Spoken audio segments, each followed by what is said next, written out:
সকলকে জয় যিশু আর মহান ঈশ্বরকে ধন্যবাদ জানাই অন্যান্য দিনের মতনই যে ঈশ্বর আমাদের প্রত্যেককে তিনি সুস্থ রেখেছেন এবং আপনাদের প্রত্যেকের কাছে আমাকে তার সুসমাচার প্রচার করার জন্য আবার তিনি ব্যবহার করছেন। তাই মহান ঈশ্বরকে ধন্যবাদ জানাই। আর আজকে আমি আপনাদের প্রত্যেকের কাছে ঈশ্বরকে আরেকটি বার ধন্যবাদ জানাতে চাই যে মহান ঈশ্বর যে সুন্দর একটা প্ল্যাটফর্ম বা সুন্দর একটা মাধ্যম আমাকে দিয়েছে, যে মাধ্যমের মধ্যে দিয়ে আমি আপনাদের কাছে নতুন নতুন সুসমাচার প্রচার করতে পারছি। আর সত্যি ঈশ্বর তিনি দয়া করেছেন। সত্যি মহান ঈশ্বরকে ধন্যবাদ জানাই যে সেই সেপ্টেম্বর মাস থেকে আজকে পর্যন্ত ঈশ্বর সত্যি তিনি আমাকে কতটা সাহায্য করেছে। আর সেটা হলো যে প্রায় 30,000 মানুষের কাছে সুসমাচার প্রচার করতে আমাকে সাহায্য করেছে। সত্যি এটা সম্ভব হতো না আমার পক্ষে, সম্ভব হতো না আমার বুদ্ধির শক্তিতে, শুধুমাত্র সম্ভব হয়েছে ঈশ্বরের দয়াতে। আর সত্যি আপনারা যতজন আমার এই প্রচার শুনছেন দৈনন্দিন, যারা আমার এই সুসমাচারকে যারা শেয়ার করছেন, আর সত্যি আপনাদের প্রত্যেককেও ধন্যবাদ জানাই আমি। কেননা সত্যি আমার পক্ষে সম্ভব হতো না এই 30,000 মানুষের কাছে এই সুসমাচার পৌঁছে দিতে।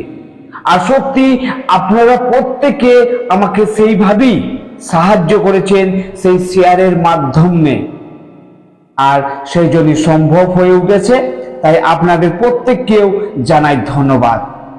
আর আমি আশা করি আপনারাও ঈশ্বরকে ধন্যবাদ জানাবেন যে ঈশ্বর আপনাকেও ব্যবহার করেছে এই 30,000 মানুষের কাছে সুসমাচার পৌঁছে দেওয়ার জন্য। তাহলে চলুন চলে যাওয়া যাক। আজকে নতুন আরেকটি বিষয় নিয়ে আমি আপনাদের কাছে উপস্থিত হলাম। আর সত্যি সেই নতুন বিষয়টি সত্যি অত্যন্ত একটা জটিল এবং গুরুত্বপূর্ণ বিষয়।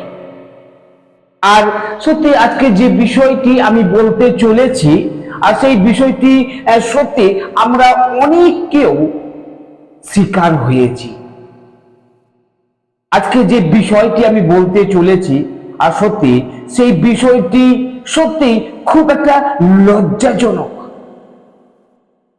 এবং খুব দুঃখজনক। যারা আমরা শিকার হয়েছি বা পূর্বপুরুষ যারা শিকার হয়েছে, আমরা যারা শুনেছি, বা আমাদের যারা বন্ধু বান্ধব যারা হয়েছে, সত্যি সেটা দুঃখজনক একটা বিষয়। আর সেই বিষয়টি হলো যে জাতিভেদ। প্রিয় ভাই বোন, আজকে আমি বলতে চাই এই বিষয়টি, যে বিষয়টি সত্যি খুব লজ্জাজনক, খুব দুঃখজনক, আর কম বেশি অনেককেও এতে শিকার হয়েছি আমরা। সত্যি এই জাতিভেদ একটি এমন বিষয়, উঁচু নিচ এইভাবে অনেক ভেদাভেদ হয়েছে। আমরা অনেক সময় শুনেছি যে তুমি নিচু জাতি, আমি উঁচু জাতি, তুমি নিচু জাতি, তুমি এটা করতে পারো না, আমি উঁচু জাতি, আমি এটা করতে পারি। অনেক সময় এমনও হয়েছে নিচু জাতি বলে তাকে সমাজ থেকে অনেকটা বঞ্চিত করা হয়েছে। এমনও হতে পারে যে অনেক সময় যে নিচু জাতি বলে তাকে সব জায়গায় প্রাধান্য দেওয়া হয় না, তাকে সব জায়গায় সম্মান দেওয়া হয় না, তাকে সব জায়গায় তাকে প্রবেশ করতে দেওয়া হয় না। এইরকম অনেক ঘটনা ঘটেছে। আর তাই প্রিয় ভাই বোন, আজকে আমি বলতে চাই আজকের প্রচারটি অন্যান্য দিনের তুলনায় অনেকটা বড় হতে পারে, কিন্তু অনুরোধ করি যে আজকের বিষয়টি আপনি শুরু থেকে শেষ পর্যন্ত শুনুন। আশা করি আপনার অনেক জ্ঞান পাবেন আজকের এই প্রচার থেকে। আপনার জ্ঞানের চোখ খুলে যাবে আমি বিশ্বাস করি। আর সেই জন্য যে আমি বাইবেল পদ যেটা নিয়েছি, আর সেটি হলো প্রেরিত তার 2 অধ্যায় 41 পদে। আর সেইখানে বলছে যে তখন যাহারা তার কথা গ্রাহ্য করিল তাহারা বাপ্তায়জিত হইল, তাহাতে সেই দিন কম বেশ 3000 লোক তাহাদের সহিত সংযুক্ত হইল।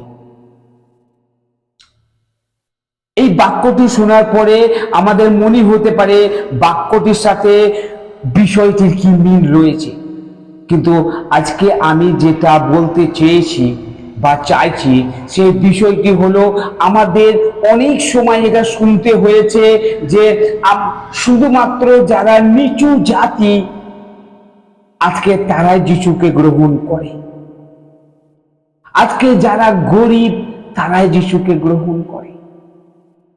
আর আজকে সেই বিষয়টির উপরে আমি বলতে চাই যে না, শুধু নিচু জাতি বলে আমরা যিশুকে গ্রহণ করি না, সমাজের আরো উচ্চ জাতি যারা রয়েছে তারাও যিশুকে গ্রহণ করেছে।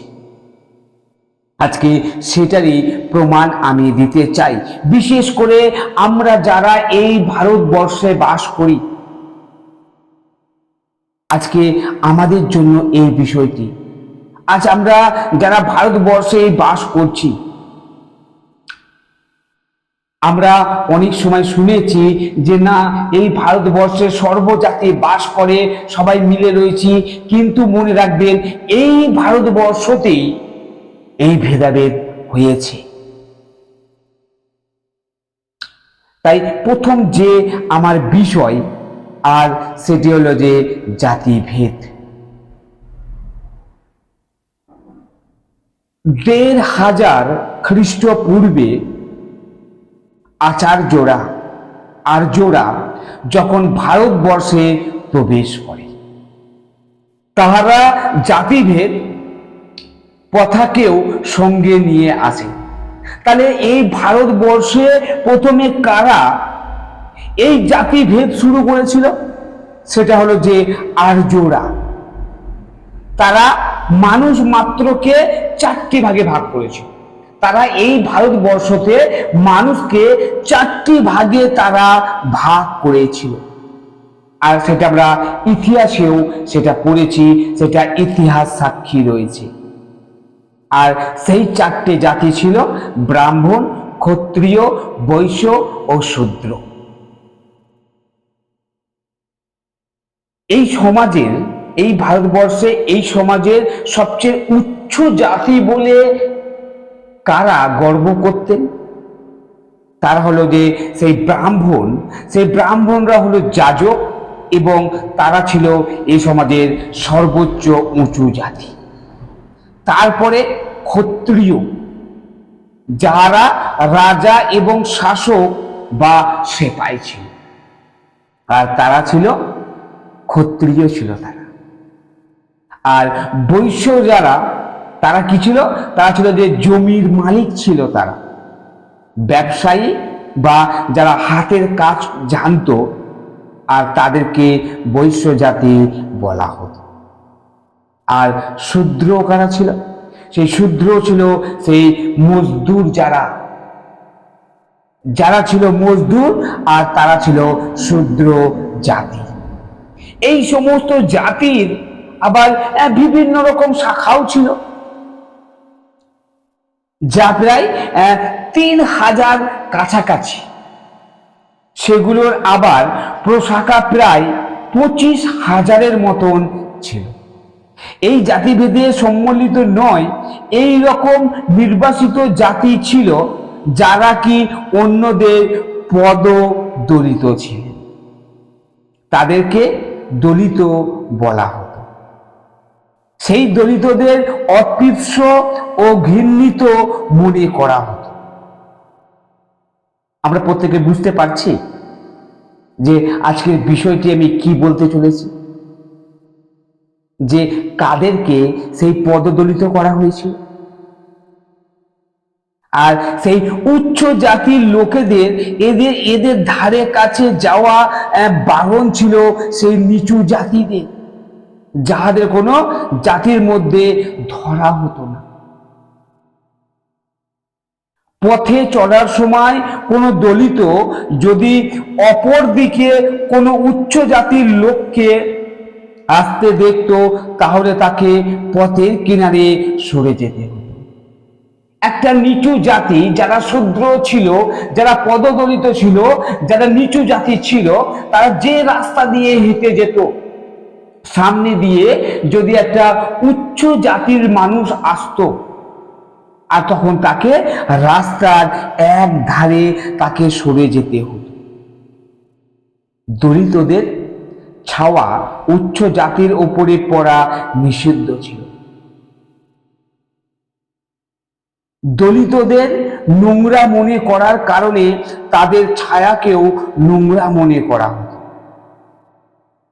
আমি অন্য কোনো দেশের কথা বলছি না, এই ভারতবর্ষ দেশের কথা আমি বলছি। ভারতবর্ষের বিভিন্ন জায়গায় জাতিভেদের বিষয়ে গোঁড়ামি এক বরাবর নয়। অসমে অর্থাৎ আসামে পূর্ব হইতে প্রবেশ করা আহোমদের মধ্যে জাতিভেদ প্রথা নেই, কিন্তু অসমকে আক্রমণ করা আর্যদের যাহারা থেকে গেলেন, তাহারা জাতিভেদ মেনে চলেন। ভারতবর্ষে সুসমাচার প্রচার করার ক্ষেত্রে সবচাইতে বড় সমস্যাদের মধ্যে এই জাতিভেদকেও ধরা হয়। দ্বিতীয় বিষয় বলতে চাই, আর সেটা হলো যে মিশনের ইতিহাসে জাতিভেদের সামনা। এবার আমরা মেইন পয়েন্টে আসব, তাই আসুন প্রত্যেক আমরা ধ্যান দিয়ে শুনি যে এই ভারতবর্ষে কাদের কাছে প্রথম সুসমাচার দেওয়া হয়েছিল, কারা জাতিভেদ করেছিল। সেই 52 সালে যিশুর একজন শিষ্য, যার নাম ছিল থোমা, সুসমাচার প্রচারের জন্য তিনি ভারতবর্ষে আগমন করেছিলেন। তিনি ভারতবর্ষে প্রথমে ঈশ্বরের সেই জীবন্ত সুসমাচারকে নিয়ে তিনি এই ভারতবর্ষে ছিলেন সেই 52 সালে। কিন্তু তাহার দ্বারা জাতিভেদের বিরুদ্ধাচরণ করাটি পরিলক্ষিত হয় না। মনে হয় যে স্থানীয়দের জাতিগত সংস্কৃতিকে মেনে নিয়ে তিনি সেবা করতেন। তিনি কিন্তু কোন রকম জাতিভেদ তিনি করেননি। তাহার সেবা দ্বারা প্রভু যিশুতে বিশ্বাসীদের মধ্যে ব্রাহ্মণও ছিলেন। 4টি ব্রাহ্মণ পরিবার হইতে তিনি যাজক নির্ধারিত করেছিলেন। সেই কারণে জাতিভেদের বিষয়ে স্থানীয়দের সংস্কৃতির বিরুদ্ধে না গিয়ে তারা খ্রিস্টীয় বিশ্বাসীদের আওতার মধ্যেও নিয়ে এসেছিলেন বলে আমরা বুঝতে পারি। এক পর্তুগিজদের সময়ে ফ্রান্সিস জেভিয়ার রোমীয় মণ্ডলী নেতাদের অধিকার নিয়ে ভারতবর্ষ ও এশিয়া মহাদ্বীপে সেবা আরম্ভ করলেন, এবং তার সময়ে 10,000-এর বেশি জেলেরা সেই বাপ্তায়জিত তারা গ্রহণ করেছিল। তিনি উচ্চ ও নিম্ন জাতিদের মধ্যে সেবা করতেন এবং জাতিভেদের বিরুদ্ধে তাহার যাওয়ার বিষয়ে আমরা শুনি না। রোমিও সেই ক্যাথলিক মিশনারি, রবার্ট দা নোবিলিও জাতিদের বিরুদ্ধে না গিয়ে তিনি সেবা করেন এবং তাহার সেবা দ্বারা বেশ কয়েকজন ব্রাহ্মণ ও উচ্চ জাতির লোকেরা বাপ্তায়চিত নেন। আমরা যদি আরেকটু বিস্তারিত জানি, সেটা হলো যে উইলিয়াম কেরি ও তাহার বন্ধুগণ 1800 সালে যখন শ্রীরামপুর মিশনের স্থাপন করেন, তাহাদের সর্বপ্রথম বিশ্বাসী একজন শূদ্র কৃষ্ণপাল ছিলেন। এক ব্রাহ্মণ কৃষ্ণপাল প্রসাদের পরিবারের ও বিশ্বাসীও ছিলেন। কৃষ্ণপ্রসাদ যখন সর্বপ্রথম প্রভু ভোজ গ্রহণ করেন, তখন দ্রাক্ষারস সেই শূদ্র কৃষ্ণপালের গ্রহণ করার পরেই করেন। কৃষ্ণপ্রসাদ যখন বিবাহ করেন, সেই নিম্ন জাতির কৃষ্ণপালের মেয়েকেই বিবাহ করেন। উইলিয়াম কেরিদের সেবাতেও বিশেষ জাতিভেদের সমস্যা দেখতে পাওয়া যায় না। আমরা এখান থেকে সেই পরিষ্কারভাবে বুঝতে পারি, তাই না, যে তার মানে যখন থেকে সেই খ্রিস্ট সুসমাচার যখন প্রচার করা শুরু হয়েছে, তখন থেকে আস্তে আস্তে করে সেই জাতিভেদ কথাটি উঠতে থাকে। তখন থেকেই আর কোনো ভেদাভেদ সৃষ্টি হচ্ছে না, বরঞ্চ একটা প্রেমের মিল, একটা বন্ধন দেখতে পাওয়া যায়। তৃতীয় যে বিষয়, আর সেটি হলো খ্রিস্টীয় বিশ্বাসে গণধর্মান্তরণ। 16 শতাব্দীকালে ভারতবর্ষে ফ্রান্সিস জেভিয়ারের সেবার সময় দক্ষিণ ভারতে জেলেরা দলবদ্ধভাবে খ্রিস্টীয় বিশ্বাসে পরিবর্তন হন। 19 শতাব্দীর মধ্যকাল হইতে 20 শতাব্দীর প্রথম ভাগের সময় পর্যন্ত সময়টিকে ভারতবর্ষের মিশনের ইতিহাসে অধ্যয়নে খ্রিস্টীয় বিশ্বাসে গণধর্মান্তরণ বলা হয়। তার সময়কাল সঠিকভাবে বলা যায় না। এই সময়কালে ভারতবর্ষে বিভিন্ন এলাকায় কোথাও সম্পূর্ণ গ্রাম রূপে তো কোথাও সম্পূর্ণ পাড়া রূপে লোকেরা খ্রিস্টীয় বিশ্বাস গ্রহণ করেন। প্রায় সেভাবে সম্পূর্ণ গ্রাম রূপে ধর্মান্তরিত হওয়া লোকেরা নিম্ন জাতির অথবা দলিতরা ছিলেন। সেভাবে ধর্মান্তরিত হইবার কারণের বিষয়ে National Christian Council of India অধ্যয়ন করিলে তাকে 4 ভাগে ভাগ করা হয়। আর সেগুলো হলো যে আত্মিক বিষয়, জাগতিক বিষয়, সামাজিক বিষয় ও মাতা পিতার নির্দেশনা। এভাবে খ্রিস্টীয় বিশ্বাসে গণধর্মান্তরণের কারণ জাতিভেদ হওয়ার কথাটি উড়িয়ে দেওয়া যায় না। সমাজে নিম্ন স্থানে থাকার কারণে প্রায়ই উচ্চ জাতিদের দ্বারা হেনস্থার শিকার না হওয়ার পথ খোঁজা, আত্মিক জগতে পূর্ণ আনন্দে সংযুক্ত হইবার ইচ্ছা, গোড়া বিশ্বাসীদের দ্বারা সুরক্ষার আশা, সন্তানদের শিক্ষা প্রাপ্তির পথ প্রশস্ত করা আদি খ্রিস্টীয় বিশ্বাসী হলে অর্থপূর্ণ হতো। সেই কারণে নিম্ন জাতির লোকেরা শরীর, মন ও আত্মায় আরোগ্যতার জন্য তাহারা খ্রিস্টীয় বিশ্বাসী হতে ইচ্ছুক করতেন। সুসমাচার প্রচার করাটি আমাদের প্রভুর আদেশ, আর তাই আমরা প্রচার করে যাব। ভারতবর্ষে সুসমাচার প্রবেশের এত বৎসর হয়ে যাওয়ার পরেও অধিকতম লোকদের এখনো জিতে নিতে পারিনি বলে আমরা বুঝতে পারি। মিশনারিদের মধ্যে কেহ এইরকম হবে না যে মনে করবে যে জাতিভেদ প্রথার সাথে সুসমাচারকে মিশ্রিত করা যাবে, কিন্তু সম্পূর্ণ জাতির জীবনে প্রারম্ভিক কাল থেকে এটি বাধা বেঁধে এসেছে, আর তাই এটিকে সম্পূর্ণরূপে দূর করা মুশকিল বলে আমরা দেখতে পাই।